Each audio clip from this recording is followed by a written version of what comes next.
दो विद्युत लैंप जिनमें से एक का अनुमतांक 100 वाट 220 वोल्ट तथा दूसरे का 60 वाट 220 वोल्ट है, विद्युत मेंस के साथ पाश क्रम में संयोजित हैं। यदि विद्युत आपूर्ति की वोल्टता 220 वोल्ट है तो विद्युत मेंस से कितनी धारा ली जाती है? तो हम सभी लोग जानते हैं कि जब प्रतिरोध, चूंकि विद्युत लैंप है तो उसमें कुछ ना कुछ प्रतिरोध होगा, हम जानते हैं जब प्रतिरोधों को समांतर क्रम में संयोजित किया जाता है तो प्रत्येक प्रतिरोध में बहने वाली धारा का मान अलग अलग होता है, जबकि उनके सिरों पर विभवांतर कैसा होता है? समान होता है। तो प्रत्येक प्रतिरोध में बहने वाली धारा का मान ज्ञात कर लेंगे और दोनों को जोड़ देंगे तो हम विद्युत मेंस से ली गई धारा का मान पता चल जाएगा। तो पहले विद्युत लैंप के लिए क्या दिया गया है?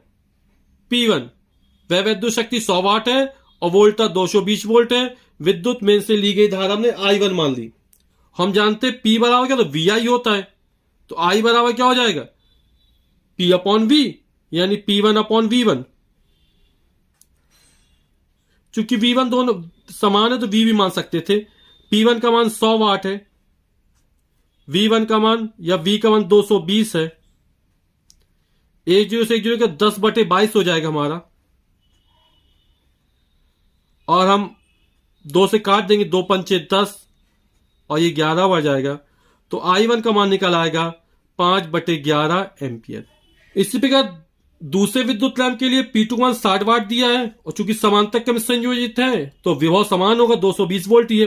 तो I2 बराबर P2 अपॉन V2 या P2 अपॉन V भी लिख सकते थे। P2 का मान 60 वाट है, V2 का मान 220 है। 10 से 10 कट जाएगा, बचेगा 6/22 और 2 से काट देंगे, 2 तिया 6 और ये 11 बच जाएगा, 3/11 एम्पियर। I1 और I2 को जोड़ देंगे तो हमें विद्युत मेंस से ली गई कुल धारा का मान पता चल जाएगा। तो विद्युत मेंस से ली गई कुल धारा बराबर हो जाएगा I1 प्लस I2। I1 का मान है 5/11, I2 का मान है 3/11। चूंकि हर समान है तो सीधे से जोड़िए, 5 + 3 8/11 हो जाएगा हमारा। तो 8/11 एम्पियर, यही हमारा आंसर निकल आएगा।